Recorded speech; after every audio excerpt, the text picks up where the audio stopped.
कि नगर से थोड़ी दूरी पर देखा कि एक आश्रम है और आश्रम पे संत महात्मा रहते हैं। और संत महात्मा रहते थे तो संत महात्माओं को जो है पहले गाय आश्रम पे पाली जाती थी। और गाय कृष्ण जी के जहाँ नंद बाबा के जहाँ भी बहुत पलती थी। तो कृष्ण जी ने गायों के माध्यम से और कितना कितना गायों की रक्षा के और गायों पर वार करने वालों को राक्षसों का विनाश कर दिया। तो गायों का दूध आश्रमों पर होता था।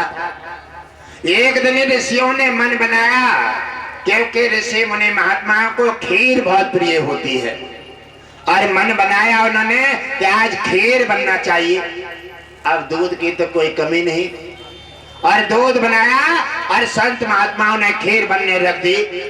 खीर बना करके और उसे घुमा रही थी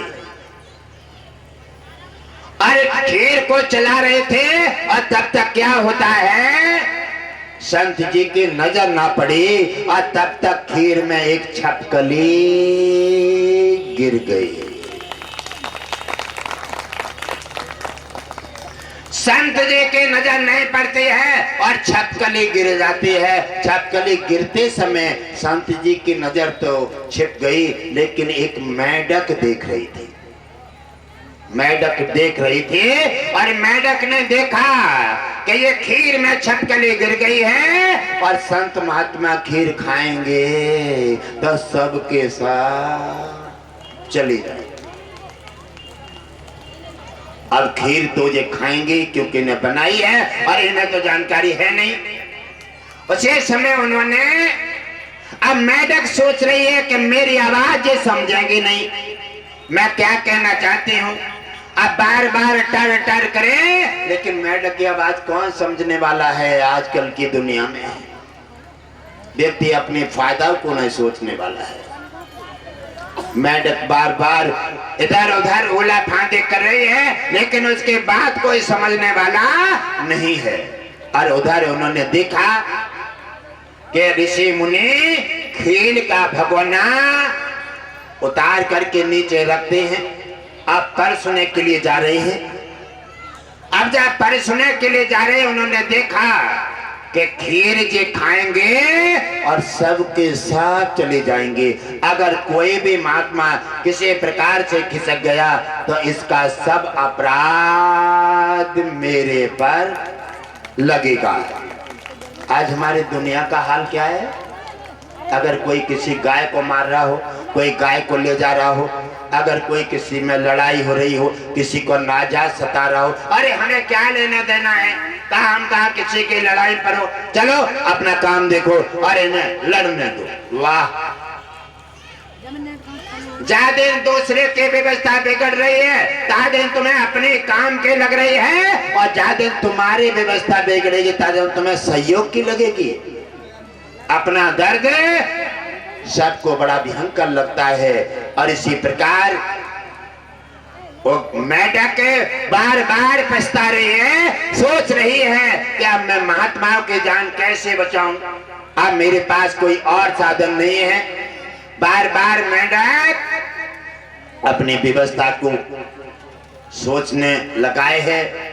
सोचने लगे कि मेढक सोच रही है कि मेरे पास केवल एक ही उपाय है, क्या महात्माओं के अगर जान बचानी है तो मुझे अपनी जान दे देनी है, और कोई साधन नहीं है। और कहने लगे अगर किसी की जान बचाने में, किसी का परिवार बचाने में और देश की रक्षा करने में अगर अपना समर्पित भी होना पड़े तो समझ लो हमारा फर्ज पूरा हो गया और हमारा कल्याण हो गया। आजकल व्यक्ति अपनी परेशानी में हमेशा दुखी हो जाते हैं और दूसरे की परेशानी में बड़े खुश होते हैं। इसी प्रकार हमारे व्यक्ति देश का और हमारे घर परिवार सनातन का संगठन बिगड़ गया है। इसलिए संकट और बार बार मस्तक पर तांडव मचा रहे हैं, इसलिए घर घरों में कष्ट जन्म लेकर के और बार बार कलह को प्राप्त हो रहे हैं। जब मुनि महात्माओं ने खीर का भगोना उठाया और उठा करके परसने को तैयार किया और मेढक ने उछाल भरे और भगोना में गिर गए। कहा कि इसके अलावा और कोई उपाय नहीं है, इनके सामने हम खीर में गिरेंगे और तब खीर खाना जी छोड़ेंगे, वरना जी खीर खा जाएंगे, सब मर जाएंगे। मेढक ने खीर में गर्म में गिर जाती है और मेढक अपने प्राण दे देती है। और मेढक जब सामने गिरे, महात्मा कहने लगे क्या मेढक ने सब खीर बिगाड़ के सब सत्यानाश कर दिया और अपना भी जीवन कुर्बान कर दिया। अब कौन समझे मेढक की बात। ऐसे ही दुनिया में अपनी अपनी बात पर लगे हुए हैं। क्या चाहता नहीं, जिसका जो माहौल बन गया उसी पर चला जा रहा है, उसे पता नहीं है इसमें हानि है या लाभ है। गुरु बार बार साध रहा है लेकिन फिर भी दौड़ लगा रहा है। जब बार बार जाकर टकराएगा और जब चकनाचूर हो जाएगा तब सोचेगा कि मैं गुरु की बात मान जाता तो आज मेरा ये नुकसान नहीं होता। जाकर के मेढक जब सामने गिर जाती है और महात्माओं ने रोड के किनारे ले जाकर के भगोना जब खीर लौटी तो उसमें 2 खाकरे निकली। और खाकरे जब 2 निकलती हैं तो महात्माओं ने सोचा कि ये मेढक बाद में गिरी है, इसके पहले छक्कली गिर गई है। और जब मेढक ने हमें तुम्हें बचाने के लिए अपना जीवन कुर्बान कर दिया। महात्माओं ने बात समझ लिया और कहने लगे महात्मा कि जब मेढक ने हमें तुम्हें बचाने का काम किया है, अब मेढक को अगर जीवन दान नहीं मिला तो हमारा तुम्हारा ये जीवन बेकार है। आजकल हमारा काम बने और किसी का बिगड़े या कहीं जाए। लेकिन देखिए संतों ने सोचा और कहा मेढक को जीवन दान मिलना चाहिए। यहाँ से बड़ी रोचक इतिहास बनने जा रहा है। दुनिया को क्या चाहिए? प्रूफ।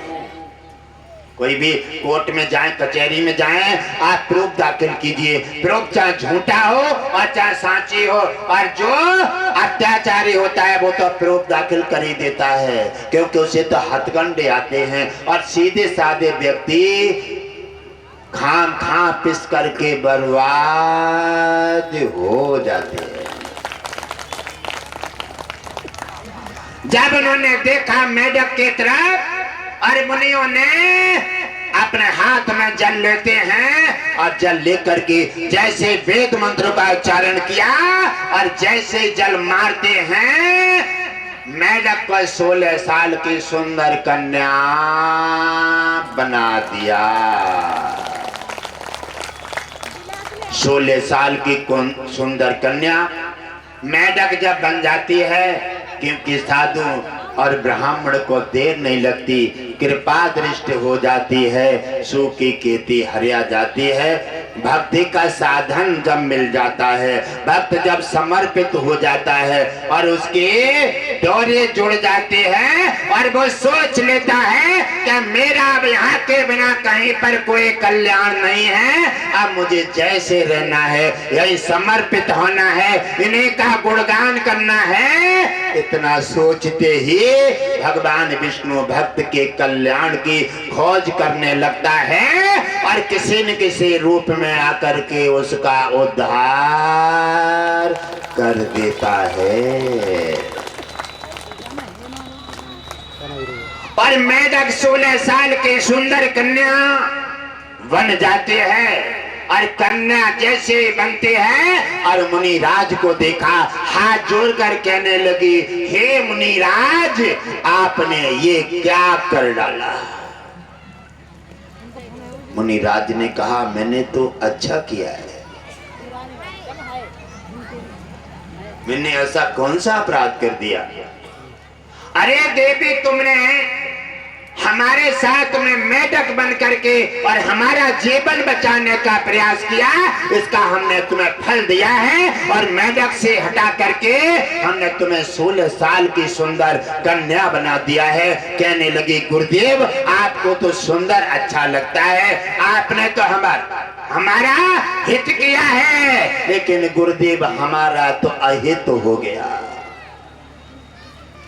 ये गुरुदेव हमारा तो अहित हो गया। हर व्यक्ति हमारे पर जब नजर डालेगा तो गिरी हुई नजर डालेगा, क्योंकि जिसकी माता न हो उस पुत्री का तो जीवन ही बेकार हो जाता है। और हमारे माता पिता दोनों नहीं हैं।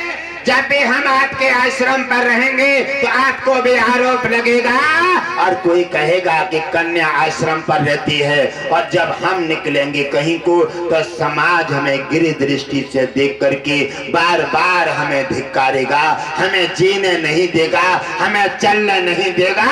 इसलिए गुरुदेव जो भी किया आपने, ये सब अच्छा नहीं किया। मुनिराज ने उस कन्या के बात पर खास गौर नहीं दिया और कहा, पुत्री कोई चिंता मत करो, और ये हमारा हम हैं तो आप आश्रम पर रहिए और हम तुम्हारे पूर्ण सहायता करेंगे, और हमें माता है, हमें पिता है। कहने लगी, वो तो बात ठीक है, लेकिन समाज इसको मानने को तैयार नहीं होगा। बात समाज की है। धीरे धीरे समय गुजरता गया और समय अपना करवट बदल रहा है। उधर पुत्री की किस्मत में अपना करवट बदल रहा है, कर्म और जहर घुल रहा है। एक दिन पुत्री ऋषि मुनियों के कपड़े रोज धोते थे और हानहार होता पिता और तैसे ताय सहाय, और जो बहाना आए तो तहां ताय ले जाए। हाँ, नहीं तो ले जाती है या वहां पहुंच जाएगी, और नहीं मिली तो फिर वहां से ले जाएगी। देखा कि मुनिराज बार बार पुत्री पर ख्याल करते हैं और बार बार उस पर कहते हैं कि मेरी पुत्री किसी प्रकार से परेशान न हो। और उधर एक दिन पुत्री मुनिराज के कपड़ा धुलने जा रही हैं, रोज ही सेवा उनकी करती थी, और कपड़े पर मुनिराज के कपड़े पर एक पर दाग लगा हुआ था। तो दाग कपड़ा बहुत तेरा रगड़ा, लेकिन दाग नहीं छूटा। और जब दाग नहीं छूटा तो बालक बुद्धि, दाग नहीं छूटा तो दाग जो है दांत से छुटाने लगे, और जैसे जीभ टच होती है उस कपड़े से दाग से, वैसे ही उधर का आभास हो गया।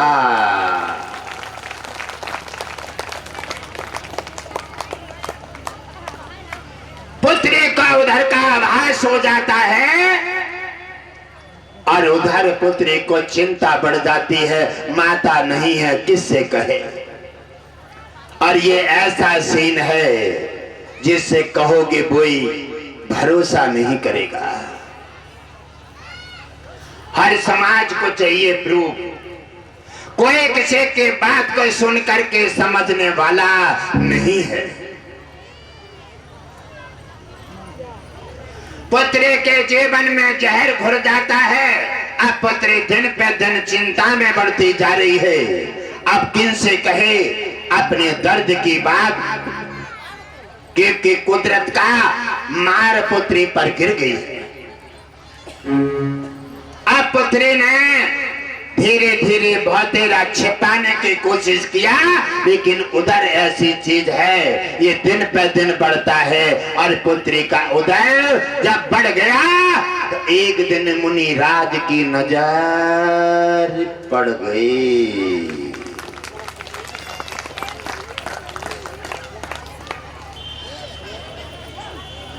जब मुनिराज के नजर पड़ जाती है, अब तो मुनिराज के तोता उड़ जाते हैं। बोले ये क्या हुआ? मुनिराज ने तत्काल पुत्री को बुलाया और पूछने का प्रयास किया कि ये क्या व्यवस्था है। अब पुत्री क्या बताए, उसे खुद पता नहीं है कि जी उधर कहां से आया। बार बार पुत्री को धमक रहे हैं और बार बार उसे कस रहे हैं, लेकिन पुत्री अपने अंदर अंदर छिप छिप कर रो रही है। किससे कहे माता है नहीं और कोई अपना निजी नहीं। इसी प्रकार उसे गैरों जैसा प्रहार लग रहा है। अब पुत्री सोचती है कि मैंने अगर जीवन दे दिया, कुछ खा लिया, मैंने मृत्यु के मुखार बिंद में चली गई तो ये बात सच हो जाएगी। हकीकत में अनकरा मेरे पर कलंक लग जाएगा, इसलिए मुझे मरना नहीं है। और पुत्री का उधर बढ़ता जाता है। और एक दिन मुनियों ने अपनी सभा इकट्ठी की और सभी महात्माओं से अलग अलग पूछा। सोच रहे थे कि जो महात्मा इन्हीं के किसी की हरकत है, अब प्रकृति के विधान को कौन जाने। और जब देखा उन्होंने, और बार बार पूछते हैं, अब कौन महात्मा स्वीकार कर ले, वह जानकारी नहीं, किसी को कोई पता नहीं, पुत्री को कोई जानकारी नहीं, इसलिए कोई भी किसी प्रकार का सुनने समझने को सभी मने कर रहे हैं। और इसी प्रकार मुनिराज को क्रोध आ गया। जब मुनिराज को क्रोध आया और कहने लगे ये हरकत मेरी नहीं है, फिर ये कहां से आई?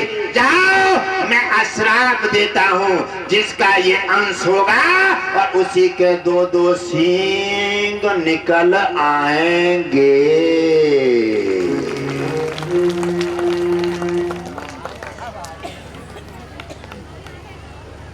जैसे ही देखा मुनिराज का श्राप लागू हुआ और वैसे जिनके वस्त्र थे उन्हीं के दो सींग निकल आए।